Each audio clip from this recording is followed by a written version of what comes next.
Good morning, all of you, class 12th physics. Today we have started chapter current electricity. First topic in this first slide, electric current. As you know it already, you have studied in class 10. Electric current is defined as charge flowing through a conductor per unit time. So in that case, current I equal to Q upon T. I is measured in ampere, charge is measured in coulomb, time is measured in second. So this is a simple topic. Let's go for another slide. There are types of current, as you can see in this slide. First, figure A. The magnitude of current remains constant with time and it flows only in one direction. So this is the direct current. This is the direct current. And next, figure B. In this figure you can see the magnitude of current varies with time.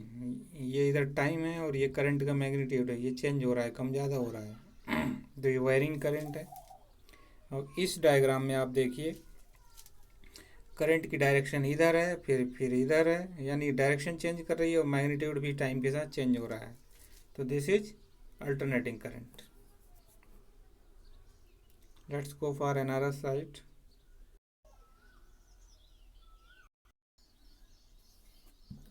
इस slide में देखिए, तो इसको fix कर देते हैं page को. तो F equal to M A आपने पढ़ा होगा. F equal to M A according to Newton second law. और दूसरा अभी अभी आपने पढ़ा F equal to Q E. ठीक है, तो F equal to Q E. तो M A equal to Q E दोनों को बराबर कर दिया.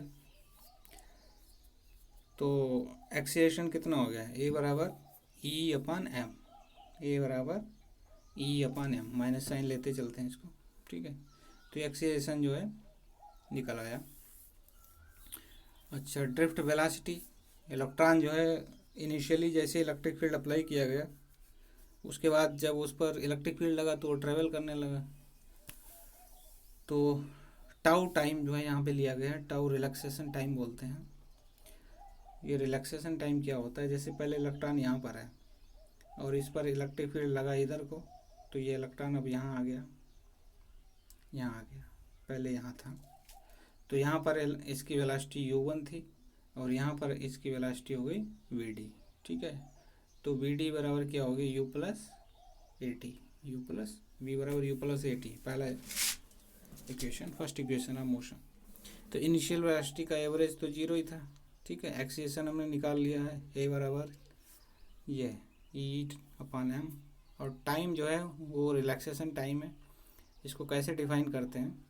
यहाँ डिफाइन किया गया. This small interval of time between two successive collision between electron and atom in the conductor is called relaxation time. मतलब एक इलेक्ट्रॉन दूसरे इलेक्ट्रॉन से टकराता है, उस दौरान जो उसका एवरेज टाइम है, ठीक है, उसको हम रिलैक्सेशन टाइम बोलते हैं. जैसे यहाँ इलेक्ट्रॉन है, यहाँ ये यहाँ गया टकराया, ठीक है, फिर यहाँ इलेक्ट्रॉन यहाँ टकराया.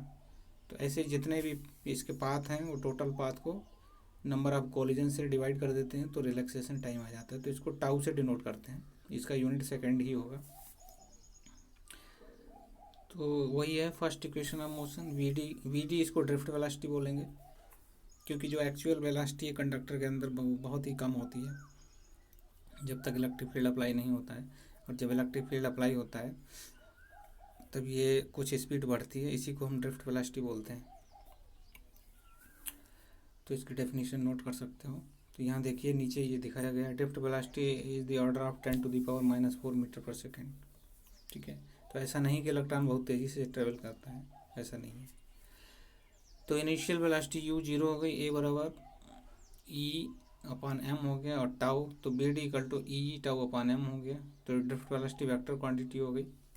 ई इलेक्ट्रिक फील्ड वो वेक्टर क्वांटिटी है, तो ई टाउ अपन एम, इसको सही तरीके से याद कर लीजिए.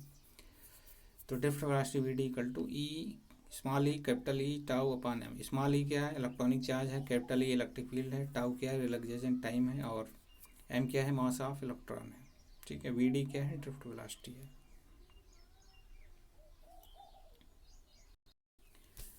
इस स्लाइड में देखिए आप, मोबिलिटी डिफाइन की गई है। यहाँ मोबिलिटी की सीधी डेफिनेशन है, ठीक है। तो it is defined as drift velocity per unit electric field. Drift velocity V D हो गई और ये इलेक्ट्रिक फील्ड हो गया। तो वी डी अभी अभी आपने पढ़ा है, वी डी इक्वल टू क्या है? Small E capital E tau upon small M, ठीक है। तो इलेक्ट्रिक फील्ड कैंसिल हो गया, वी डी अपान ई बचा, drift velocity per unit electric field. तो म्यू, तो ये म्यू की वैल्यू आ गई। तो म्यू बराबर क्या हो गया? ई कैंसिल हो गया, तो म्यू बराबर V D upon electric field. V D क्या है? ई टाउ अपान एम है, तो ई कैंसिल हो गया, तो ई टाउ अपान एम। तो दूसरे टर्म्स में भी इसको लिख सकते हो। तो इसका यूनिट वगैरह दिया हुआ है। नेक्स्ट देखते हैं। नेक्स्ट हेडिंग है relation between drift velocity and electric current. तो उसी टॉपिक को इसमें कंटिन्यू करते हुए यहाँ देखिए ये कंडक्टर दिखाया गया है। इस कंडक्टर में क्या है? ये सेल लगा हुआ है, इसके बैटरी का जो पोटेंशियल है वो वी है। तो इस कंडक्टर के अक्रॉस भी पोटेंशियल वी हो गया। इलेक्ट्रिक फील्ड हमेशा प्लस से माइनस की ओर होता है, तो ये प्लस है, ये माइनस है। तो ये इलेक्ट्रिक फील्ड प्लस से माइनस की ओर आउटर सर्किट में। तो इलेक्ट्रॉन जो है वो इलेक्ट्रिक फील्ड की अपोजिट डायरेक्शन में इधर को इस पर फोर्स लग रहा है, क्योंकि ये प्लस टर्मिनल इलेक्ट्रॉनों को अपनी तरफ खींचेगा। तो इलेक्ट्रॉनों की जो फ्लो होने की जो डायरेक्शन है करंट की, उसकी अपोजिट होती है। यानी करंट की ये डायरेक्शन है और इलेक्ट्रॉन्स की ये डायरेक्शन है, ठीक है। चलिए ये सब पता ही है। तो आपको ये भी तो पता है, इक्वल टू क्या होता है? V upon L. एल क्या है? Length of conductor.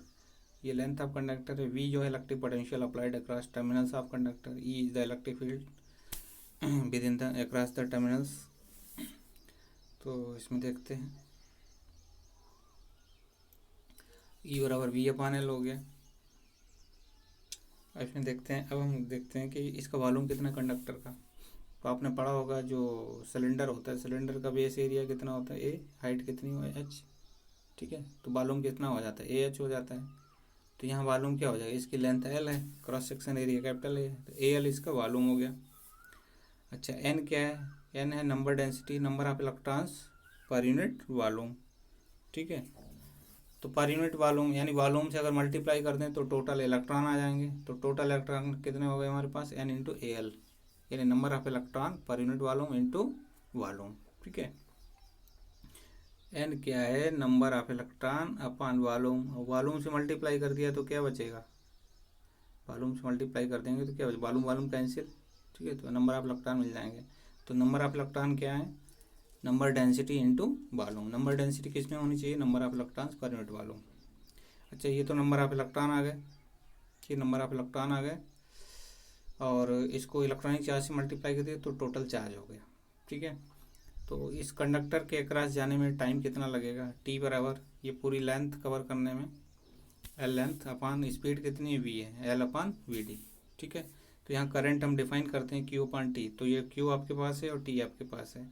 क्यू कितना है? N A L E upon T कितना? L upon V D. L cancel हो गया, तो N E A V D. Important formula आ गया, ये इंपॉर्टेंट फार्मूला है, I equal to N A V D. ये 3 नंबर में ड्राइव करने के लिए आता है, ठीक है। तो इससे ये शो हो रहा है कि जो करंट है that is directly proportional to number density, यानी नंबर डेंसिटी जितनी ज़्यादा होगी उतनी ज़्यादा करंट फ्लो होगी। जैसे सिल्वर में ज़्यादा फ्री इलेक्ट्रॉन होते हैं, एल्यूमिनियम कम होते हैं। ऐसे अगर क्रॉस सेक्शन एरिया कंडक्टर का ज़्यादा है, यानी कंडक्टर ज़्यादा, उसका थिकनेस ज़्यादा है, डायमीटर ज़्यादा है, रेडियस ज़्यादा है, तो करंट ज़्यादा फ्लो होगी। तो हम एसी के लिए जैसे वायर मोटे लगाते हैं। इलेक्ट्रिक चार्ज तो फिक्स है, और वी डी ड्रिफ्ट वेलोसिटी जो है वो भी कई फैक्टर पर डिपेंड करती है, ठीक है। तो ड्रिफ्ट वेलोसिटी वी डी आपको अभी अभी बताया हमने। वी डी क्या है? ई टाउ अपान एम।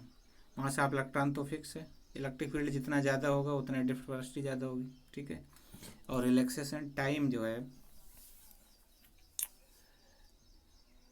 इस पर भी डिपेंड करता है, लेकिन रिलैक्सेशन टाइम भी कई फैक्टर्स पर डिपेंड करता है। तो रिलैक्सेशन टाइम किन किन बातों पर डिपेंड करता है ये हम आगे डिस्कस करेंगे। तो अभी आपने ये पढ़ा है I equal to N E A V D. तो नेक्स्ट स्लाइड में देखते हैं।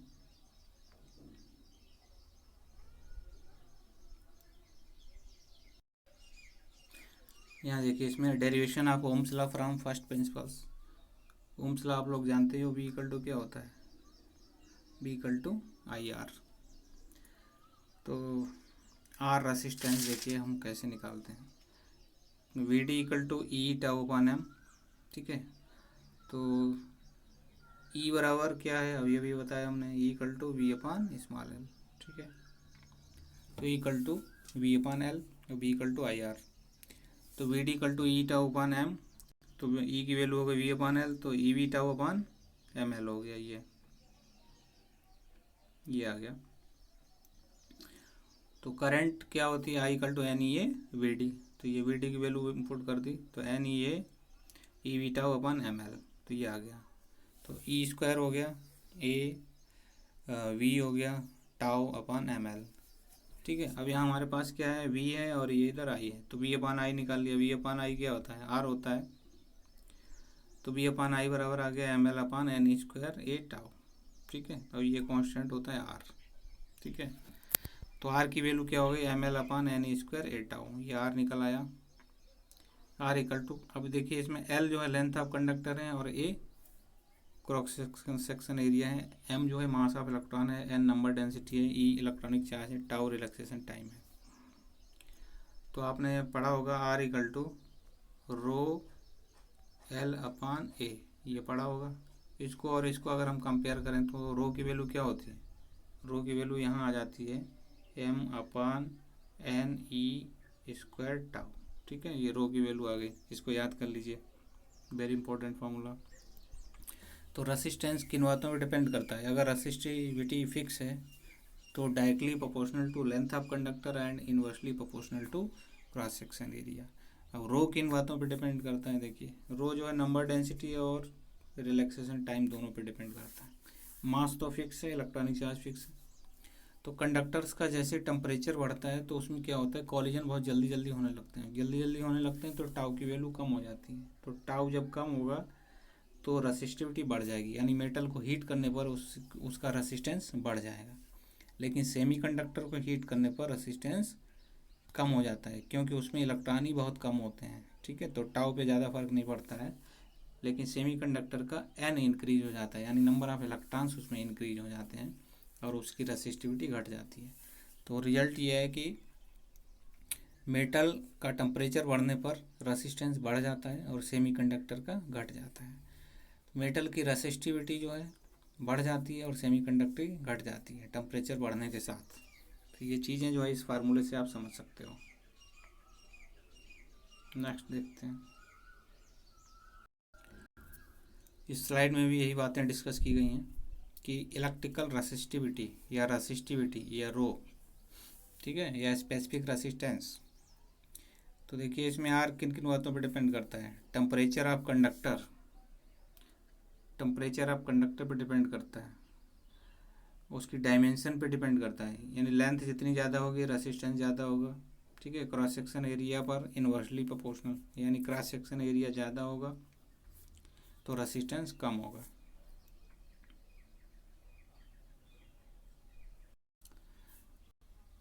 ये आपने 10th में पढ़ा होगा, R equal to rho L upon A।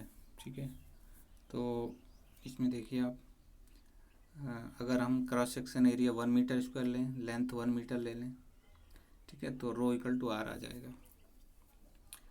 तो रो की जो यूनिट है वो यहाँ से निकाल ली गई, ओम मीटर, ये बहुत पहले ही बता चुके हैं। ठीक है, इसकी डायमेंशन निकालनी हो तो ये R रेसिस्टेंस है, रेसिस्टेंस की डायमेंशन निकाल लोगे, V बराबर IR होता है।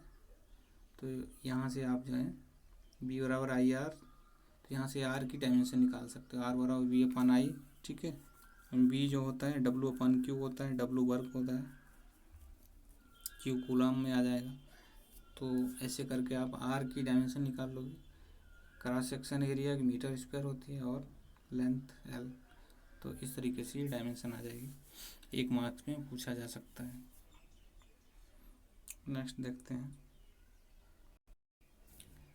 ये अभी बताया था आपको, R equal to rho L upon A, तो रो इक्वल टू क्या हो गया, M upon N square tau. तो रेसिस्टिविटी नंबर डेंसिटी और टाउ दोनों पे डिपेंड करती है। कंडक्टर के लिए रेसिस्टिविटी, सीधी सी बात है, कंडक्टर को हीट करोगे, कॉलिजन बढ़ेंगे, रिलैक्सेशन टाइम जो है वो घटेगा। तो जब टाउ डिक्रीज होगा तो रेसिस्टिविटी इंक्रीज होगी। ठीक है, कंडक्टर के लिए। और सेमी कंडक्टर्स में क्या होता है, सेमी कंडक्टर्स में जो एन है वो बढ़ जाता है, टाउ पर कोई ज़्यादा फर्क नहीं पड़ता है, तो एन बढ़ने से भी रेसिस्टिविटी वहाँ डिक्रीज हो जाती है। ये सेमी कंडक्टर के लिए है, ये मेटल के लिए है, और ये पॉइंट जो है वो सेमी कंडक्टर के लिए है। तो मेटल में क्या होता है, टेम्परेचर बढ़ने के साथ टाउ कम हो जाएगा और रेसिस्टिविटी बढ़ जाएगी, यानी मेटल का रेसिस्टेंस बढ़ जाएगा। सेमीकंडक्टर में क्या होता है, टेम्परेचर बढ़ने से नंबर डेंसिटी बढ़ जाती है, number of electrons per unit volume बढ़ जाते हैं, और रेसिस्टिविटी डिक्रीज हो जाती है, और उसमें करंट इंक्रीज हो जाएगी।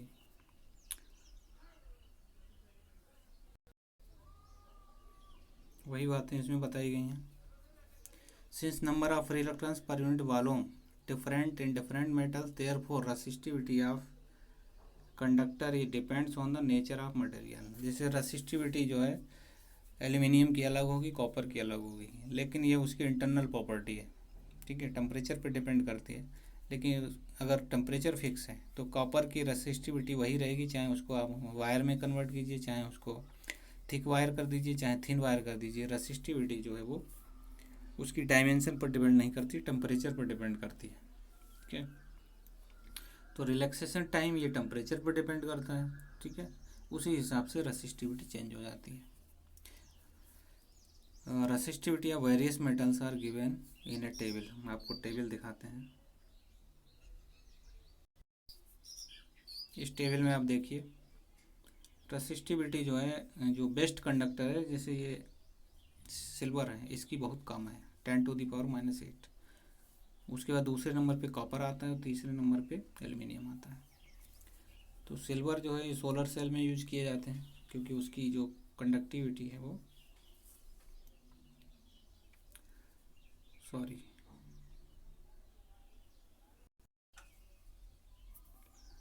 तो एल्युमिनियम के बाद फिर ये रेसिस्टिविटी इंक्रीज होने लगती है। जैसे जैसे हम इधर आते हैं रेसिस्टिविटी इंक्रीज होती है। सेमीकंडक्टर की और ज़्यादा हो जाती है, सिलिकॉन की रेसिस्टिविटी और ज़्यादा हो जाती है, फिर इंसुलेटर की बहुत ज़्यादा हो जाती है। देखिए 10⁻16 में। तो quartz, mica, amber, would, glass, ये सब इंसुलेटर हैं। ठीक है, कार्बन, जर्मेनियम, सिलिकॉन ये सेमीकंडक्टर हैं। तो जिनकी रेसिस्टिविटी मैक्सिमम है वो इंसुलेटर हैं, और जिनकी मिडिल रेंज में है उनको हम सेमीकंडक्टर बोलते हैं। और धीरे धीरे कंडक्टिविटी जब बढ़ती है तो ये कंडक्टर बोलते हैं उनको। ठीक है,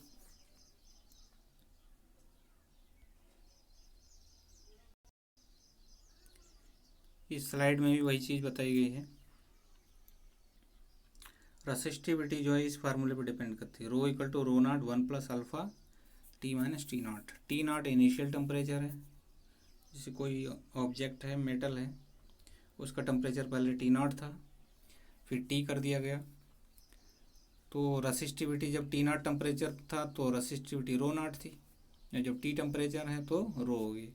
अब देखिए मेटल्स के लिए अल्फ़ा जो है वो पॉजिटिव आता है, अल्फ़ा को टेम्परेचर कोफिशिएंट ऑफ रेसिस्टिविटी बोलते हैं। ठीक है, तो ये इस तरीके से आया है, अल्फ़ा निकाल लिया गया इसको सॉल्व करके।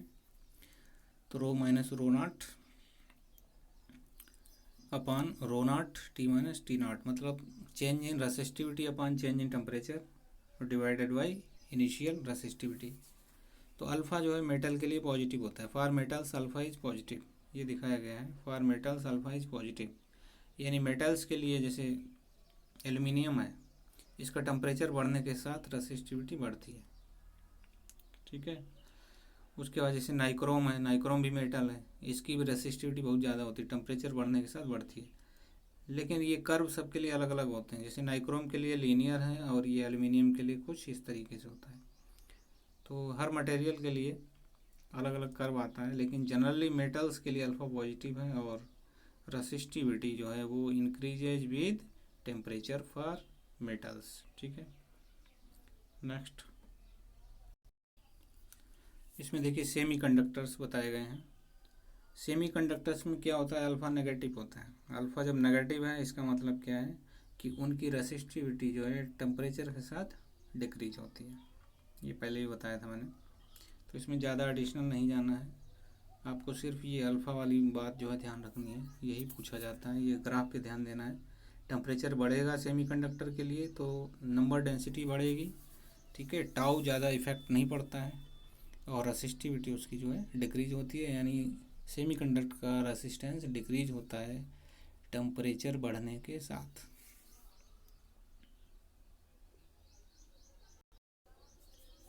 यहाँ पर एक टर्म और डिफाइन किया जाता है, करंट डेंसिटी।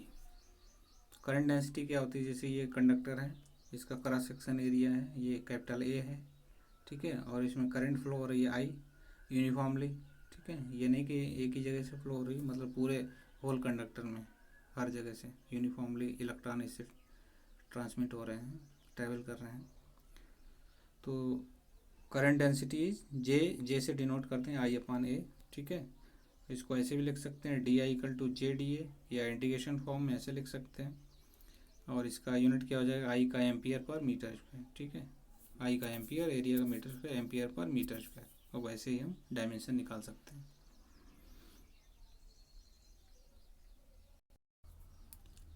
कंडक्टिविटी क्या होती है, देखिए कंडक्टिविटी होती है 1/, रेसिस्टिविटी।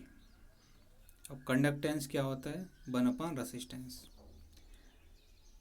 कहने का मतलब है कंडक्टिविटी जो है, इसको हम कंडक्टिविटी को सिग्मा से डिनोट करते हैं, और ये होती है 1/, रेसिस्टिविटी, ठीक है। और कंडक्टेंस होता है 1/, रेसिस्टेंस, इसको याद कर लीजिए। तो मेन फार्मूला ये है, रेसिस्टिविटी का रेसिप्रोकल कंडक्टिविटी बोलते हैं, सिग्मा, ठीक है। Sigma equal to 1/ρ। तो सिग्मा क्या है, कंडक्टिविटी इक्वल टू 1/, रेसिस्टिविटी। ये कंडक्टेंस क्या है, 1/, रेसिस्टेंस। वैसे ही डायमेंशन निकाल लेंगे।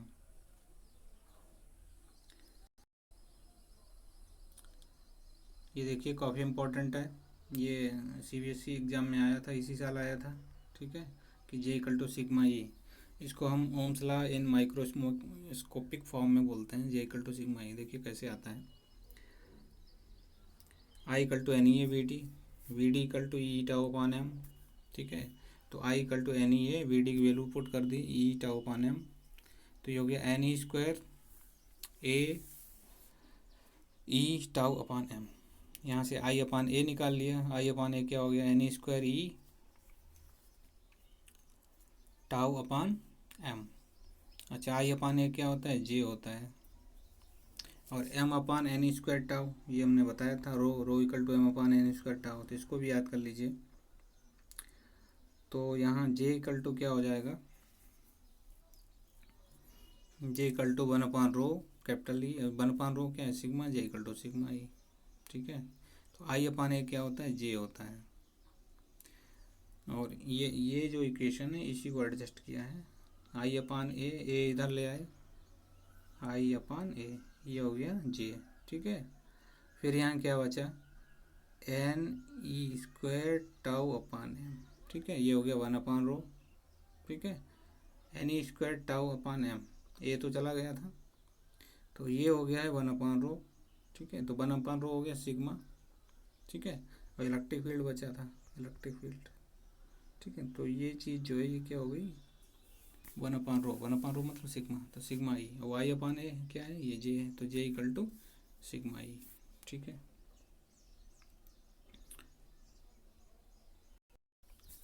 तो आज के लिए इतना ही। आप इसको वीडियो को 2 से 3 बार देखिए, बार बार देखिए। गूगल क्लासरूम पर मटेरियल मैंने डाल दिया है, वहाँ क्रिएट कर दिया है, और आप इसको मटेरियल को देखिए, नोट्स बनाइए। कल जो है इसके हम इम्पोर्टेंट जो डेरिवेशन है जो पढ़ा रहे हैं वही इम्पोर्टेंट है, इसका हम असाइनमेंट देंगे। तो आज हम असाइनमेंट नहीं देंगे, जो भी पेंडिंग में असाइनमेंट है उनको आप कीजिए, ठीक है। और असाइनमेंट अपलोड करते समय सिंगल फाइल बनाइए, जैसे 2, 3, 4 फोटो जो भी हैं वो एक ही बार में अपलोड कीजिए, उनको कनेक्ट करके। Thank you.